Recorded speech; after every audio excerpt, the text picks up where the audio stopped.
My son-in-law walked into my house and told me his parents were moving in tomorrow. I'm Ezekiel Carter, 71 years old, retired pastor from Eastview, Georgia. Darren had been circling my property like a vulture for months. But that Tuesday morning, he finally showed his true colors. He stood in my living room, the same room where I'd raised 47 foster children, and informed me I was being relocated to assisted living. The moving truck was already booked. My belongings would be packed by strangers. His parents needed space, and I was just taking up room that belonged to real family. What Darren didn't know was that those 47 children had grown up. They'd become doctors, judges, CEOs, and military officers. And they were about to show him exactly what happens when you threaten the man who saved their lives. I watched Darren lay out his timeline with mathematical precision. Tuesday announcement, Friday packing, Saturday eviction. He'd planned my exile down to the hour. That's when I reached for my phone. If you're watching this, please subscribe and let me know where you're watching from. Because what happened next will restore your faith that family isn't about blood. It's about who shows up when it matters. By Saturday morning, my quiet street looked like a Fortune 500 parking lot, and Darren was about to get the education of his lifetime. Darren Cole had been dismissing me for 3 years, ever since he married my daughter Janelle. From day one, he made it clear he didn't consider me real family. It's not like you're her biological father, he'd say whenever Janelle asked him to include me in family decisions. You just happened to be there when she needed someone. Just happened to be there.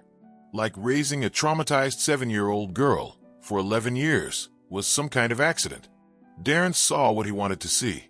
A simple church man driving a beat-up 2007 Honda Civic, shopping at thrift stores, living on a pastor's salary of $34,000 a year. He saw the modest ranch house I called home since 1994. 3 bedrooms, 2 baths, 1,800 square feet on a quiet street in Eastview, Georgia. What Darren didn't see was the wall of graduation photos in my hallway. 237 pictures spanning 25 years. High school diplomas, college degrees, master's programs, medical school graduations, law school ceremonies. He walked past them every family dinner, never asking questions. "Zeke, you need to think about downsizing," he'd say, eyeing my living room. "This place is too big for one person. My parents are getting older. They could really use the space." Janelle would shoot him warning looks, but Darren never backed down. "I'm not trying to be harsh," he'd continue, "but let's be practical. You're 71. You don't need 3 bedrooms. My dad's retiring next year, and their apartment lease is up. This house would be perfect for them. Perfect for them. Like, I hadn't spent 30 years making it perfect for children who had nowhere else to go." Darren assumed my quiet responses meant weakness when I'd say we'll see or let me think about it. He'd exchanged glances with his parents like the matter was settled. Last month, he started getting bolder.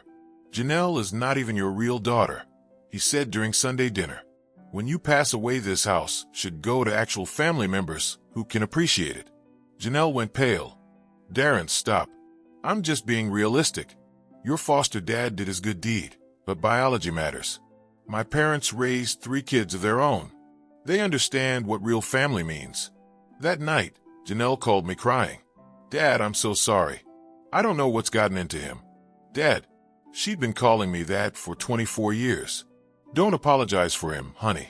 You're not responsible for his choices." But Darren wasn't finished.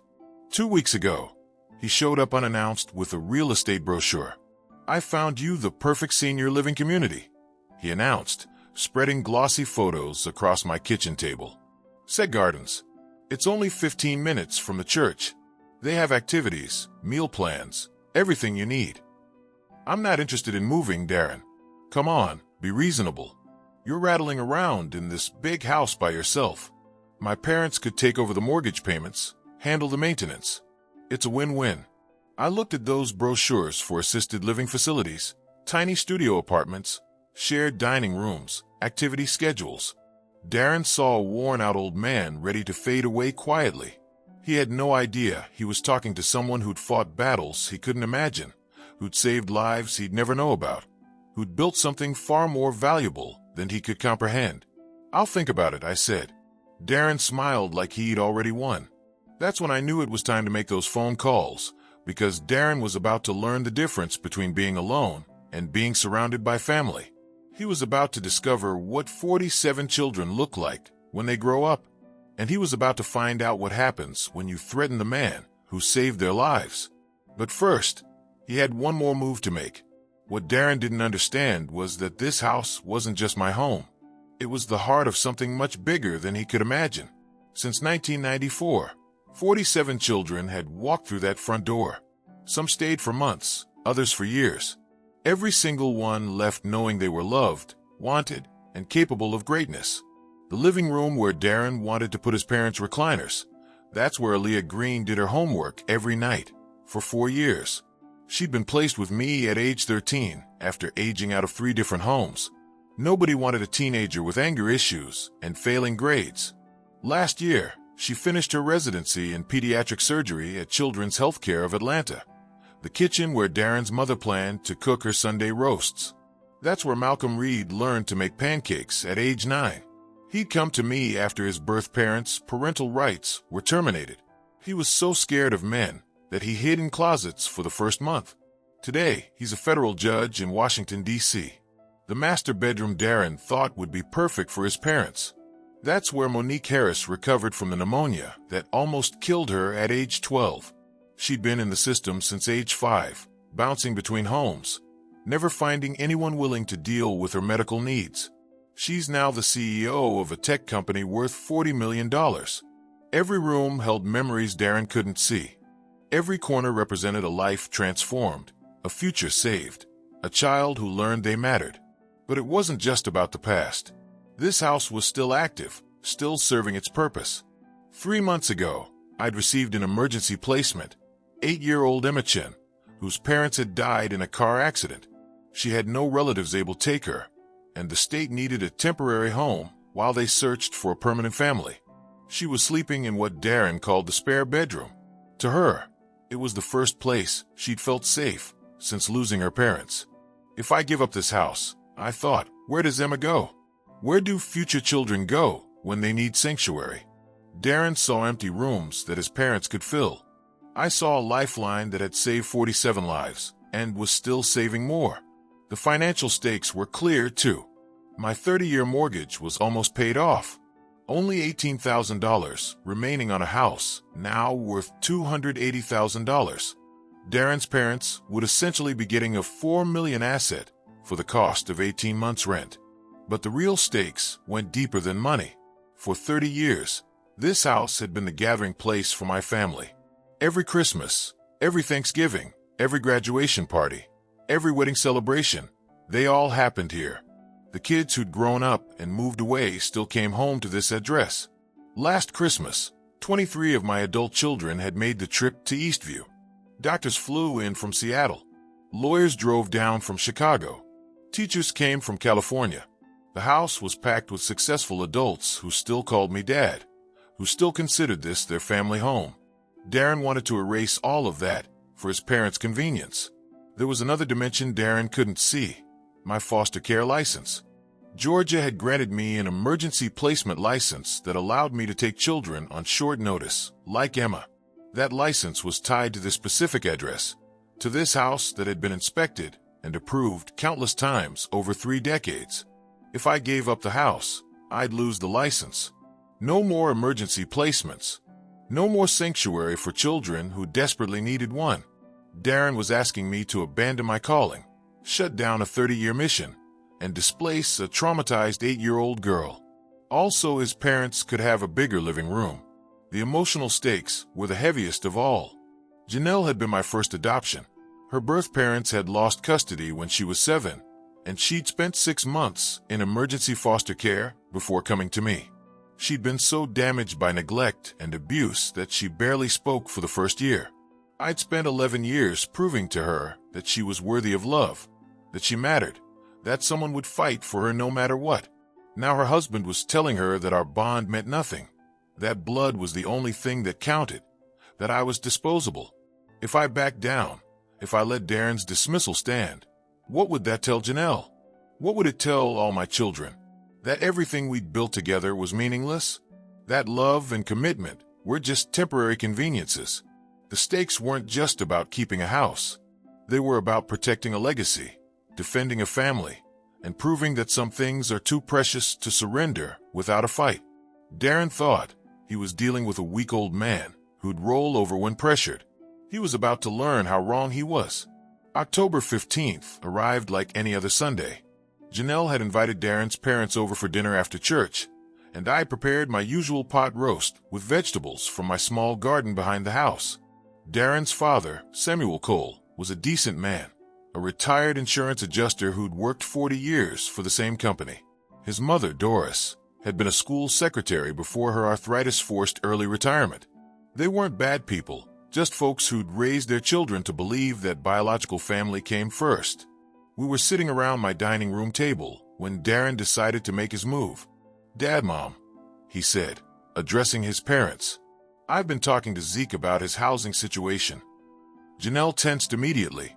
She knew that tone. Darren pulled out a manila folder and placed it on the table between the mashed potatoes and green beans. "Zeke's been thinking about downsizing, haven't you?" He looked at me with a smile that didn't reach his eyes. "This house is really too much for one person to manage." "Janelle," Maris warned quietly, "let me finish, honey. This affects everyone."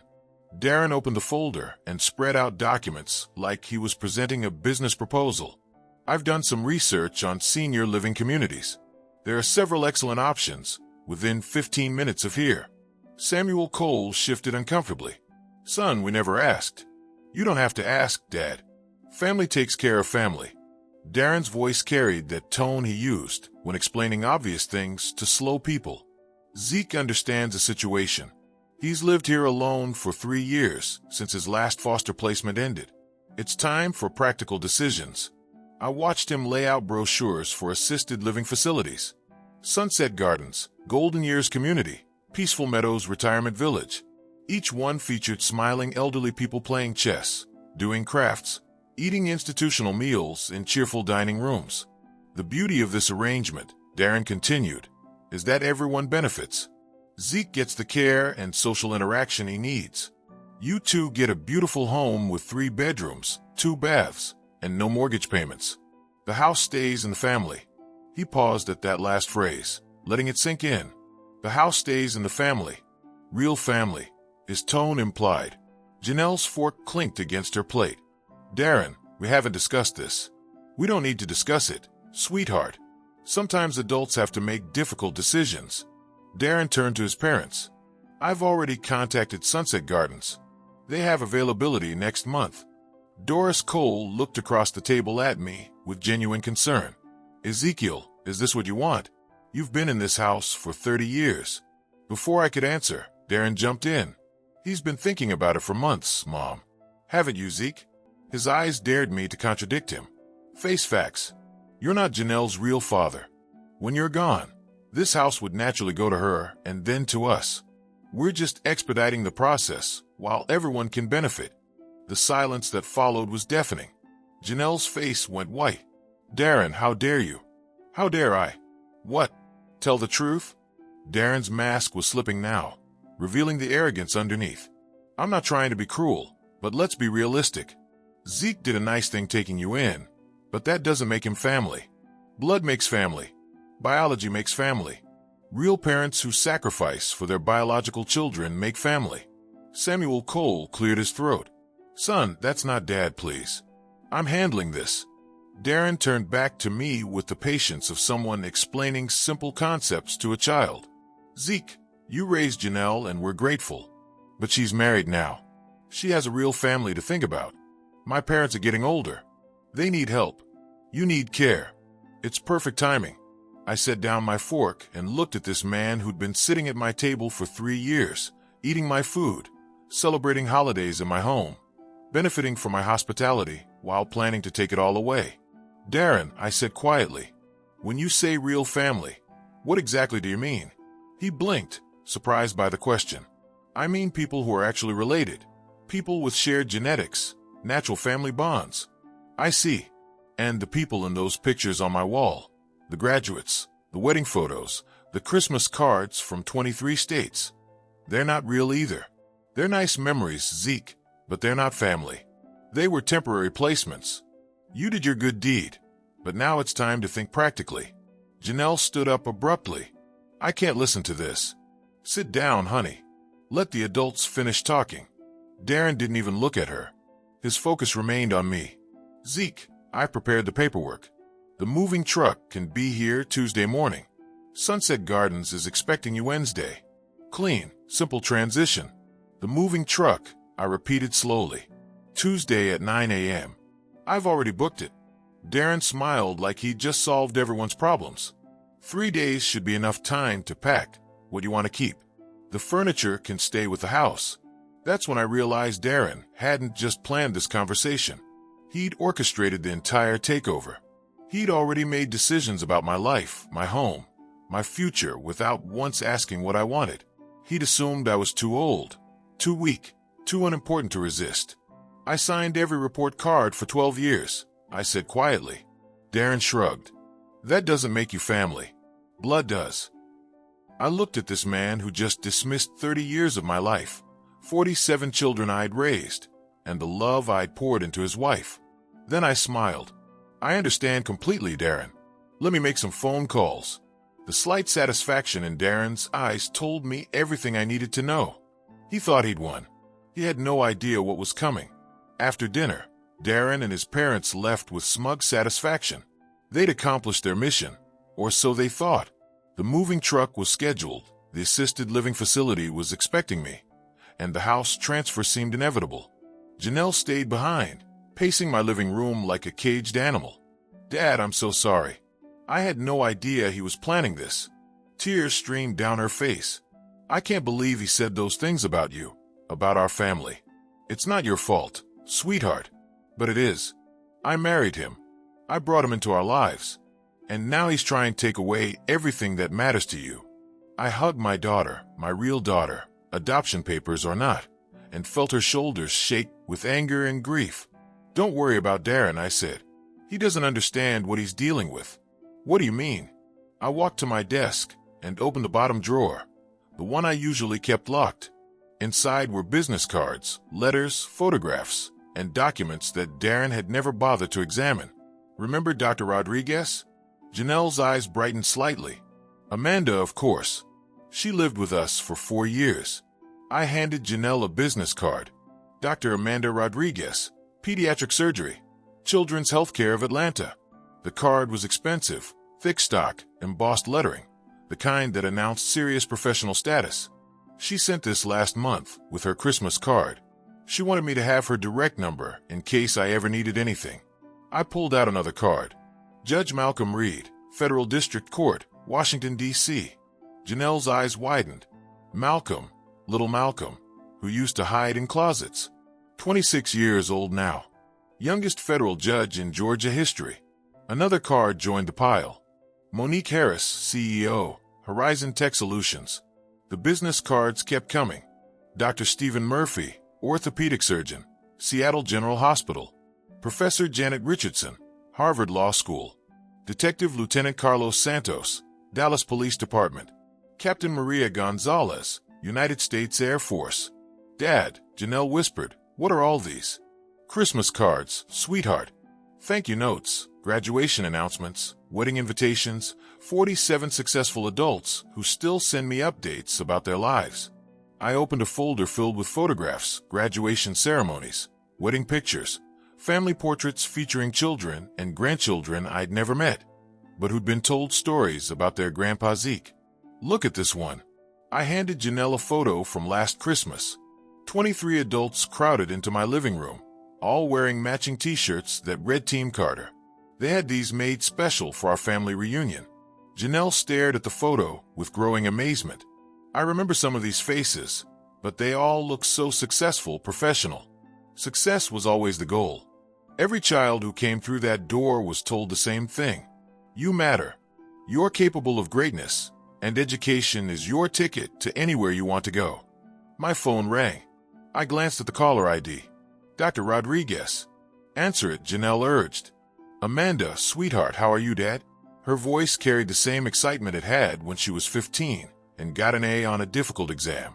I got your message about needing to talk. What's going on? Just some family business I need to handle. Nothing urgent. Family business? Who's giving you trouble? The protective edge in her voice was unmistakable. Amanda had been fiercely loyal since the day she'd arrived, angry and defensive at age 13.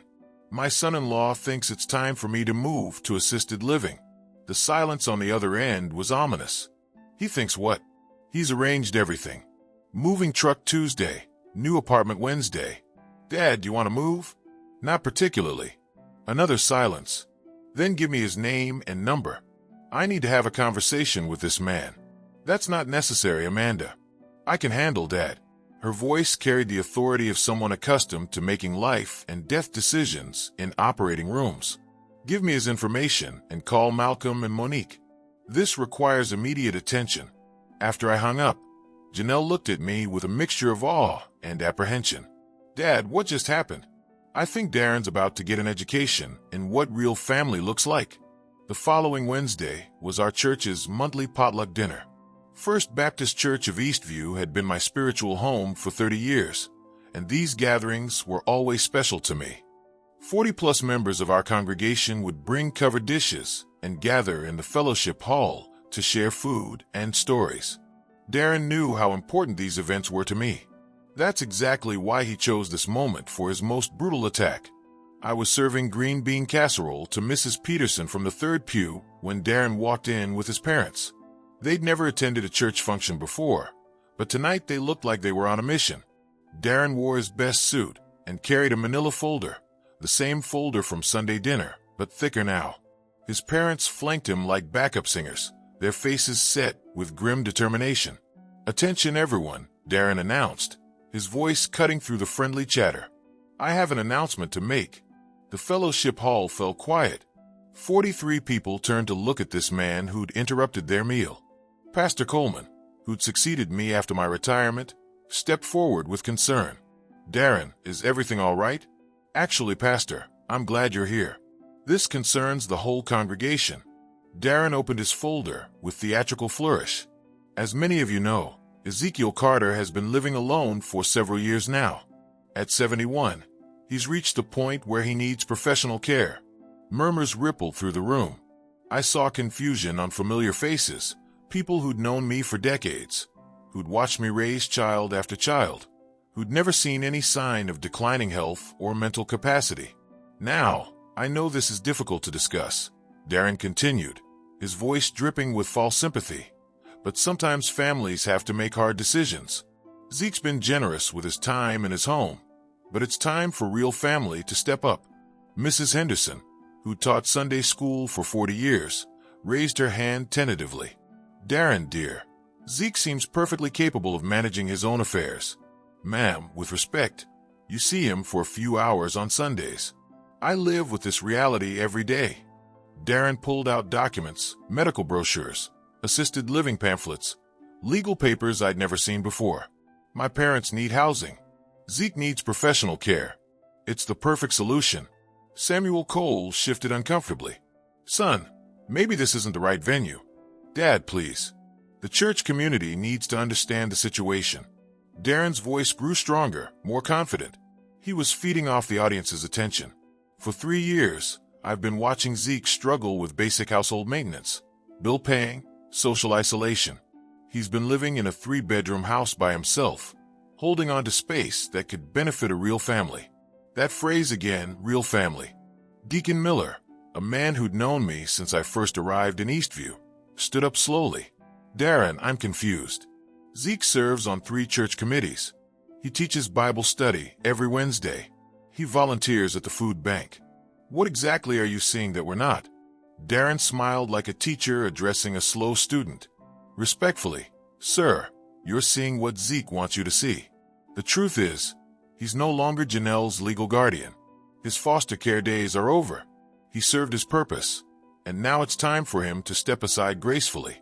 The temperature in the room seemed to drop 10 degrees. Furthermore, Darren continued, emboldened by the shocked silence. I think it's important for everyone to understand that Zeke's relationship with Janelle was always temporary. Foster care is a service, not a permanent family bond. She has a real family now, Me, my parents, and someday our children. Zeke's been generous, but biological family has to come first. Janelle, who'd been silent until now, finally found her voice. Darren, stop, please. Honey, I know this is emotional for you, but someone has to speak the truth. Darren turned back to the congregation. I've arranged professional care for Zeke at Sunset Gardens. My parents will take over his house, ensuring it stays within the actual family structure. The transition happens this weekend. Pastor Coleman looked stunned. Darren, this seems like something that should be discussed privately. Pastor, I appreciate your concern, but sometimes private discussions don't work. Zeke's been resistant to change, which is understandable. Elderly people often struggle with transitions, but I have a responsibility to my wife and my parents to make practical decisions. That's when Mrs. Henderson stood up, all 5 feet of her bristling with indignation. Young man, I've known Ezekiel Carter for 30 years. I've watched him raise 47 children that nobody else wanted. I've seen him at hospital bedsides, graduation ceremonies, and wedding altars. Don't you dare stand in our church and tell us he's not real family to those children. A murmur of agreement rippled through the room. Darren's mask slipped slightly, revealing irritation underneath. Ma'am, I understand your emotional attachment to Zeke's service, but emotion doesn't change biology. Those children were temporary placements, service projects, good deeds. They've moved on with their lives. Janelle is married now. It's time for realistic decisions about the future. Deacon Miller's face was turning red. Son, you're talking about a man who's dedicated his life to children in need. Show some respect. I am showing respect. Darren shot back, his voice rising. I'm respecting reality. I'm respecting the fact that my parents raised 3 biological children and deserve consideration. I'm respecting the fact that blood relatives should have priority over temporary arrangements. The room erupted in angry whispers. I saw faces I'd known for decades reflecting shock, confusion, and growing anger. Darren raised his voice above the noise. I know this is uncomfortable, but someone has to say it. Zeke played a nice role in Janelle's childhood, but playtime is over. Adult responsibilities require adult decisions. The moving truck comes Saturday morning. Pastor Coleman tried to restore order. Darren, I think we need to table this discussion. There's nothing to discuss, Pastor. The arrangements are made. The paperwork is signed. Zeke understands that this is best for everyone. All eyes turned to me. 43 people who'd known me for 3 decades, waiting to see how I'd respond to this public humiliation. Would I fight back? Would I defend myself? Would I crumble under the weight of Darren's accusations and assumptions? I stood up slowly, feeling the weight of every year, every child I'd raised, every battle I'd fought to give broken kids a chance at life. Darren's right about one thing, I said quietly. It's time for realistic decisions. Darren smiled triumphantly. He thought I was surrendering. I need to make some phone calls, I continued. And I think this congregation is about to see what real family actually looks like. The smile faded from Darren's face. Because you're right, Darren. Playtime is over. Thursday morning, my phone started ringing at 6 a.m. Dad, I just got off a conference call with Malcolm and Monique. Amanda's voice carried the crisp efficiency of someone who spent her life coordinating medical emergencies. We're mobilizing the family. Amanda, you don't need to. Dad, stop. This isn't negotiable. Nobody, and I mean nobody, disrespects you like that and walks away clean. Over the next hour, the calls kept coming. Malcolm from Washington, his federal judge authority evident even over the phone. Monique from Silicon Valley, already coordinating logistics with CEO Precision. Dr. Stephen Murphy from Seattle, arranging to fly in Friday night. By noon, my quiet house had become mission control for an operation I hadn't authorized but couldn't stop. Dad, we need a full list, Amanda said during her 3rd call of the day. Everyone who's available to travel needs to know the situation. Honey, this is between Darren and me. You all have your own lives. Our own lives. Monique's voice cut in, firm and composed. She joined the call from California. Dad, you gave us our lives. Every success we've achieved started in that house, with you believing in us when nobody else would. Malcolm joined the call from his D.C. office. Monique's right. Amanda, what's the timeline? Darren announced Saturday morning for the move. I'm thinking we arrive Friday evening. Full family present Saturday morning. Agreed, Malcolm said. I can get 17 people from the East Coast. Monique, what about your numbers? 12 from California and the Northwest, she replied. Stephen's coordinating another 8 from the Midwest. I listened in silence, my children, my real children, coordinating with military precision. These weren't the broken kids who'd arrived at my door decades ago. These were adults with power, influence, and unshakable loyalty. Friday afternoon, the first cars began to arrive. Dr. Amanda Rodriguez pulled up in a silver Mercedes sedan at 3 p.m., still wearing her scrubs from that morning surgery. She hugged me like she was 15 again, all professional composure melting into pure daughterly love. Where is he, Dad? This Darren character? At work, I assume, I said, chuckling softly. Amanda, you didn't have to come all the way from Atlanta. Atlanta is 2 hours away. I've flown longer distances for lesser emergencies. She looked around the house, taking it in like she was inspecting an operating room. This place looks exactly the same. God, the memories. Judge Malcolm Reed arrived 20 minutes later in a Blacktown car with government plates. At 35, he carried himself with the quiet authority that would have been unimaginable in the terrified 9-year-old who once hid in my closets for a month. Dad, his hug was fierce, protective. I've reviewed Georgia property law on the drive here. What Darren's attempting has zero legal standing. You want me to shut this down with paperwork? Let's see what tomorrow brings first, I said. By 6 p.m., my driveway looked like a luxury car dealership. Mercedes, BMW, Lexus, Teslas. Vehicles worth more than most people's homes. Neighbors began to peek from their windows, whispering among themselves. Dr. Stephen Murphy from Seattle had flown in on a private jet, arriving with his wife and twin daughters. Dad, the girls wanted to meet their grandfather, he said, lifting 2 bright-eyed 8-year-olds who hugged me tightly. They've heard all the stories. Professor Janet Richardson from Harvard arrived next, with her husband and teenage son. Detective Lieutenant Carlos Santos drove down from Dallas in his truck, still radiating the quiet intensity that made him one of the most respected officers in his department. Captain Maria Gonzalez came in full dress uniform, having taken emergency leave from her Air Force base. CEO Monique Harris stepped out of a chauffeur-driven SUV, her posture and presence commanding attention. By 8 p.m., 23 adults and 12 children filled my modest home. The same living room Darren wanted to fill with his parents' recliners now buzzed with laughter and conversation between surgeons, judges, professors, and officers. But they weren't there to flaunt their success.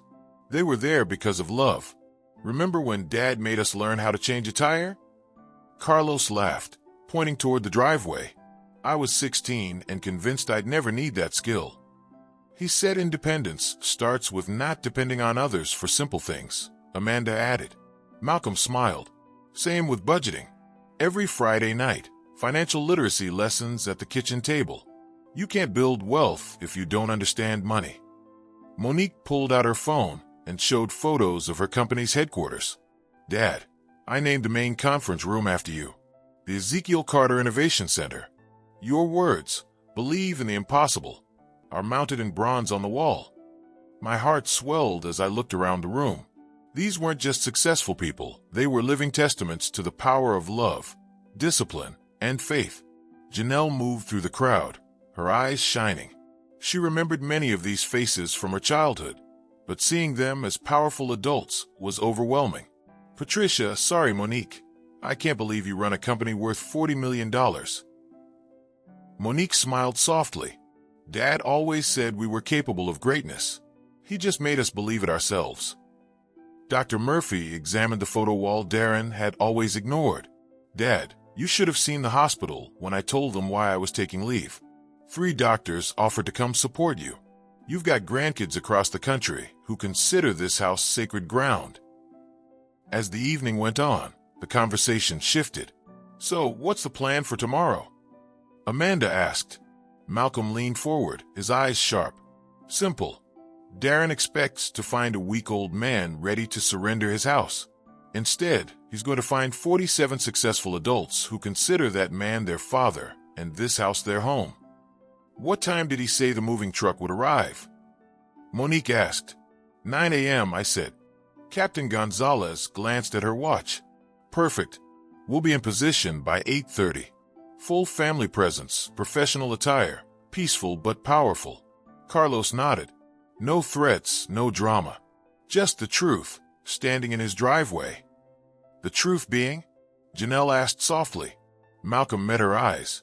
That dad didn't raise 47 children. He raised 47 adults who protect their own. Amanda stood up, scanning the room of siblings. Darren wanted to know what real family looks like. Tomorrow morning, he'll get his education. By 10 p.m., most of my children had checked into nearby hotels, but several insisted on staying the night. Amanda took her old room. Malcolm stretched out on the same couch he'd slept on 25 years ago. Monique set up her laptop in the kitchen to handle late-night West Coast calls. The house felt alive again, filled with laughter, footsteps, and the quiet hum of shared purpose. As I lay in bed, listening to my children's voices drifting through the halls, I realized Darren had made a critical mistake. He'd seen an old man living in a big empty house. What he failed to see was the heartbeat of a vast family. A family made of love, not blood.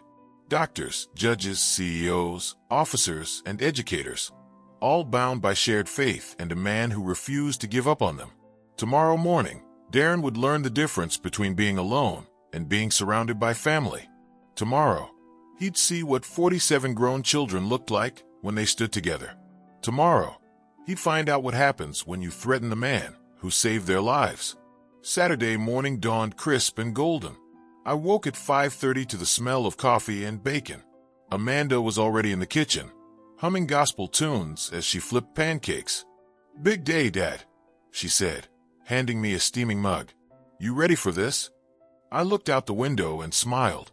By 8 a.m., my quiet street had transformed. 47 luxury cars lined both sides of Eastview Lane, Mercedes, BMWs, Teslas, Lexus SUVs. A $3 million corridor of success leading straight to my front door. And the cars were just the beginning. 47 adults stood in perfect formation across my front lawn, each dressed professionally, each holding a small sign with their name and title. Dr. Amanda Rodriguez, Chief of Pediatric Surgery. Judge Malcolm Reed, Federal District Court. CEO Monique Harris, Horizon Tech Solutions. Detective Lieutenant Carlos Santos, Dallas PD. Colonel Maria Gonzalez, United States Air Force. Professor Janet Richardson, Harvard Law School. Every sign represented a life changed by love, and every face was filled with determination. By 8:45, the neighbors began to gather. Curtains twitched. Cameras clicked. People whispered as they watched something extraordinary unfold on my front lawn. At exactly 8:57, Darren's pickup truck turned onto Eastview Lane. From my front window, I saw his confident smirk dissolve into confusion, then shock, then panic. He had to park 3 blocks away. The street was packed, and waiting for him, standing tall in the morning light, was a wall of living proof that love, not blood, makes a family. Darren stepped out of his truck, his parents trailing behind him. From my front window, I watched as his confident stride faltered with every step. His head turned left and right, his eyes widening as he took in the impossible sight before him. 47 adults, dressed like they were heading to board meetings, courtroom trials, and military ceremonies, standing shoulder to shoulder across my lawn. The moving truck followed slowly behind but stopped short, unable to even get within sight of my driveway. The driver climbed out, scratching his head at the line of gleaming vehicles crowding the street. By the time Darren reached the end of my walkway, the whispers from neighbors had turned into a murmur of astonishment. Mrs. Peterson from across the street stood on her porch with her phone out, recording. The Williams family, 2 houses down, gathered at their front window, mouths open. Dr. Amanda Rodriguez stepped forward first. She wore her white coat, her stethoscope draped like a badge of honor around her neck. Her calm voice cut through the morning air like a bell. "You must be Darren Cole." Darren blinked, disoriented. Who are you? I'm Dr. Amanda Rodriguez, Chief of Pediatric Surgery at Children's Healthcare of Atlanta. She turned slightly, gesturing to the crowd behind her. And these are my brothers and sisters. Judge Malcolm Reed stepped up beside her, his tone measured and steady. Malcolm Reed, Federal District Court, Washington, D.C. Monique joined them, her voice smooth but unyielding. Monique Harris, CEO of Horizon Tech Solutions. Then came the others, one by one, each speaking with quiet power that carried through the crisp morning air. Dr. Stephen Murphy, orthopedic surgeon, Seattle General Hospital. Detective Lieutenant Carlos Santos, Dallas Police Department. Captain Maria Gonzalez, United States Air Force. Professor Janet Richardson, Harvard Law School. Each name, each title hit Darren like a physical blow. His mouth opened, then closed again as he looked from one face to the next, realizing they were all addressing him directly. Amanda continued, her eyes never leaving his. We understand that you've made some decisions about our father's living situation. You're your father? Darren stammered. She nodded. Ezekiel Carter, the man who raised us, taught us, saved our lives, and gave us a future. Darren's voice cracked. You can't be serious. He's not your real father. Malcolm's voice was deep and unyielding. Real enough to sign report cards, attend graduations, pay for braces, and stay up all night when we were sick. Real enough to make us believe we were worth something when the world told us we weren't. Monique's tone cut like steel. He's real enough to have 47 successful adults standing here today because of him. And you thought you could just move him into an assisted living facility for convenience. Darren swallowed hard, glancing toward his parents for support, but Samuel and Doris looked as stunned as he was. Doris's face had gone pale, and Samuel shifted uncomfortably, his jaw tight with shame. Mr. and Mrs. Cole, Dr. Murphy said, addressing them gently. I don't think you realize what your son was asking. This house isn't just a building. It's sacred ground. This is where broken children found hope again. This is where love built a legacy. Doris's eyes filled with tears. We didn't know. Darren said Ezekiel was alone, that he needed care. Amanda raised an eyebrow. Does this look like a man who needs care? I chose that moment to step out onto my front porch. The morning sunlight washed over the faces of my children, my family, as I walked down the steps to join them. They parted to make space for me, a formation so natural it brought a lump to my throat. Darren, I said softly, I believe you wanted to talk about my housing situation. He looked around wildly, the sea of professionals, the neighbors with their phones out, the driver frozen beside his truck 3 blocks away. His arrogance drained from him like air from a punctured tire. This is exactly what it looks like. Amanda interrupted firmly. This is what happens when you threaten our father. The crowd shifted subtly, the energy in the air heavy, but controlled. Not anger, not violence, just absolute, unified strength. Malcolm opened a leather portfolio. Legally, Mr. Cole, your attempt to transfer ownership of this property without consent is fraudulent.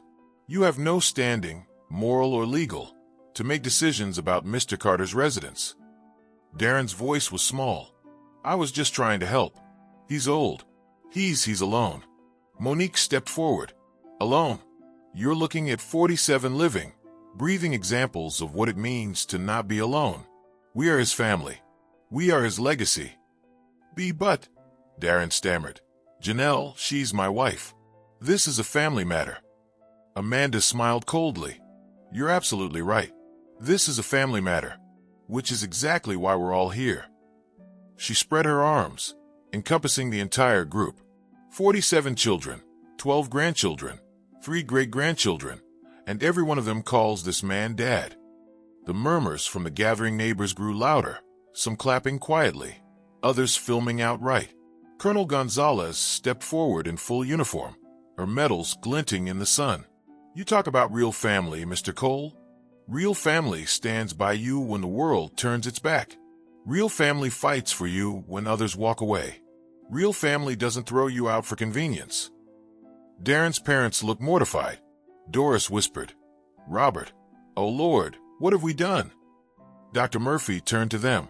"You raised a man who thought family was about blood. Today, maybe he'll learn it's about heart." Amanda's voice softened as she looked directly at them. "Mr. and Mrs. Cole, we're not angry at you. You didn't know. But this house is more than brick and wood. It's a sanctuary that saved lives." Samuel nodded slowly. "You're right. We didn't know." He looked at Darren with disappointment. "But you did." The weight of his father's words seemed to hit Darren harder than anything else. His face flushed as his mother turned away, unable to look at him. Then Malcolm's voice came again, steady and resonant. "Now, there's the small matter of that moving truck blocking traffic 3 blocks down. Care to explain to the driver what's happening here?" Darren turned, his shoulders sagging. The truck driver, clipboard in hand, called out from a distance, "Sir, we can't get through. Should we reschedule?" All eyes turned back to Darren. He opened his mouth, but only a whisper came out. "Cancel it." "What was that?" Malcolm cupped his hand to his ear. "Cancel the truck." Darren said louder, his voice cracking. "Cancel everything." The crowd didn't cheer. They didn't gloat. They simply stood, silent and strong, a living testament to love and loyalty. I stepped closer to Darren, resting a hand on his shoulder. "You thought you saw an old man living in an empty house," I said quietly. "But what you really saw was a lifetime of love, and you mistook it for weakness." He didn't answer. His head hung low as he turned and walked back toward his truck, his parents following behind in stunned silence. The moving truck rolled away slowly, its engine fading into the distance. As soon as it turned the corner, the air shifted. Amanda exhaled. Malcolm closed his portfolio. Monique reached over and squeezed my hand. "Dad," she said softly, "you okay?" I smiled. "Better than okay. You all did more than defend me today. You defended everything we've built." The neighbors began to applaud. Someone shouted, "That's what family looks like." Others joined in, clapping, cheering, even crying. By noon, the story had already spread through Eastview. By evening, it was on social media. Someone's video of the entire confrontation hit 50,000 views before sunset. The caption read, "Foster dad's 47 successful children defend family home from greedy son-in-law." The comments flooded in. "This is what real family looks like. Blood doesn't make family, love does." That son-in-law got exactly what he deserved. I sat on my porch as the sun went down, surrounded by my children and grandchildren. Emma, the little girl I was still fostering, sat on my lap, clutching her hot cocoa. "Grandpa Zeke," she said softly, "are they really all your kids?" I smiled and kissed the top of her head. "Every single one of them, sweetheart." And as laughter and conversation filled the air, I realized that what had happened that morning wasn't just a victory. It was a revelation. Love, faith, and family. Those were the foundations no one could ever take away. By Monday morning, Eastview was buzzing. The video of Saturday's confrontation had gone viral overnight. Local news stations were calling my phone, and national networks picked up the story by midweek. The headline read, "Foster dad's 47 children defend family home, love over blood." It wasn't the kind of attention I ever sought, but God has a way of turning even our hardest battles into testimonies. The story spread across social media. Millions of views, hundreds of thousands of comments, and people from every corner of the country writing about faith, redemption, and what family really means. Meanwhile, the consequences for Darren came faster than he could have imagined. That Monday, he arrived at Cole Construction, his father's company, and found a manila envelope on his desk. Inside was his termination notice. "Son," Samuel Cole told him quietly, "after seeing what you tried to do to that good man, I can't have you representing our business. The church renovation contract was our biggest project this year, and now they won't even take my calls." Indeed, First Baptist Church of Eastview had canceled their $250,000 renovation deal. Pastor Coleman had stood firm. "Anyone who publicly humiliates a servant of God in his own house," he'd said, "has no business profiting from this church." Darren lost his job that day. But the financial fallout was only the beginning. Janelle had already packed a suitcase by the time he got home. She moved back into my house that same night, taking little Emma with her. The 8-year-old had watched everything from the upstairs window during the confrontation, wide-eyed, clutching a stuffed bear as she saw an army of adults stand for their father. "I can't be married to someone who would treat you like that," Janelle said through tears. "You showed me what family means, Dad. Darren showed me what selfishness looks like." They tried marriage counseling for 2 sessions. Darren spent both defending himself, insisting he'd been realistic and practical. The counselor wrote in her notes, "Displays no remorse, unable to empathize, obsessed with control." The divorce papers were filed 6 weeks later. But the real wound to Darren wasn't financial or relational, it was social. Eastview is a small town, and word travels fast. Within days, everyone knew. The barber he'd gone to for 20 years suddenly didn't have any openings. The diner where he ate lunch every Friday told him all the tables were reserved. Even the gas station cashier, a man who'd known him since high school, greeted him with cold politeness. His mother, Doris, couldn't face anyone at church. "I raised him better than this," she said to me during a tearful phone call. "Samuel and I are moving to Florida to be near my sister. We can't stay here after what he did." Samuel had gone quiet, his usual humor gone. "Ezekiel," he said over the phone, "I owe you an apology. You didn't deserve any of this. You've done more for those children than most men do for their own blood. I'll spend the rest of my days making sure people know that." Even Darren's extended family began to turn away. His brother in Houston cut off contact completely. His cousins in Dallas stopped inviting him to gatherings. The annual Cole family reunion, a 40-year tradition, was canceled because no one wanted to see him. Yet no one wanted to formally exclude him either. By the end of 3 months, Darren packed up and left Eastview entirely. He moved to Austin, hoping to start over where no one knew his name. But the internet never forgets. Every potential employer who searched him found the video. Every date he went on ended the same way. An awkward pause, followed by recognition. "You're that guy," they'd say. "The one who tried to kick out the foster dad."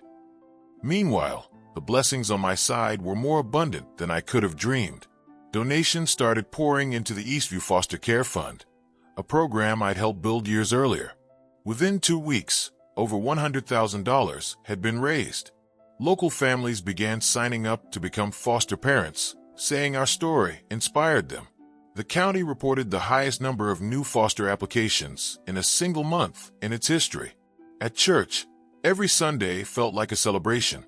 Pastor Coleman would ask for testimonies of God's faithfulness, and without fail, someone would mention that morning when 47 adults stood in my yard, united in love. Emma, sweet little Emma, started calling me Grandpa Zeke. Her adoption was finalized 4 months later. I stood before the judge, my hands trembling as she said the words, "Ezekiel Carter, you are now the legal guardian of Emma Grace Chen." She smiled up at me with her missing front tooth and whispered, "Now you're my forever family." Child number 48. Every Christmas, the Carter house overflowed again. The laughter, the music, the smell of cornbread and sweet potato pie. My children came from all over the country. Amanda from Atlanta, Malcolm from D.C., Monique from Silicon Valley, and dozens more from every corner of the map. The house echoed with life, the way it was always meant to. And though I never intended it, the story kept spreading. Churches invited me to speak about foster care, love, and second chances. Reporters came to ask what it felt like to raise 48 children. I told them the same thing every time. Family isn't made by blood. It's made by love, by choice, and by showing up when it matters. 6 months after the confrontation, I was working in my garden when I heard the familiar rumble of a truck pulling into my driveway. When I looked up, my heart stopped. It was Darren. He looked different, thinner, older, humbled. The arrogance that once sat in his eyes was gone, replaced by something weary and honest. "Zeke," he said, stepping out slowly. "Can we talk?"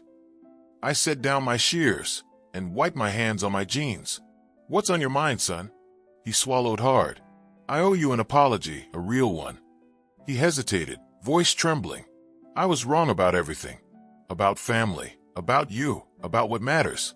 I let pride and greed convince me I was entitled to something that wasn't mine. And in the process, I hurt the best people I'll ever know. I studied him for a moment. The man standing before me wasn't the same one who had strutted into my dining room months ago, full of certainty and ego. This man looked broken, but sometimes, broken is where healing begins. I appreciate that, Darren, I said gently. Is there something you're hoping for? He nodded, eyes wet. Could there ever be a chance for forgiveness? From Janelle? From you? I took a deep breath and stepped closer, resting a hand on his shoulder. Family isn't about who shares your blood, I said. It's about who chooses to stand by you, even after you've fallen short. Forgiveness isn't easy. It takes work. Real work. Are you ready for that? He nodded again, tears spilling freely now. Yes, sir. I am. Then we'll see what's possible, I said. One step at a time. He looked relieved, maybe for the first time in years. As he turned to leave, he glanced at the garden where Emma was kneeling, planting flowers. She looked up and smiled shyly. Darren smiled back, quietly wiping his eyes. When his truck disappeared down the road, I stood in the sunlight and whispered a prayer. Not of anger, not of pride, but of gratitude. For every child I'd raised. For every life that had crossed my path. For the chance to see love win, again and again. If you're watching this, let me know what makes someone family to you. Because in the end, that's the truth I've learned in 71 years of living. Blood may connect you by birth, but love connects you for life.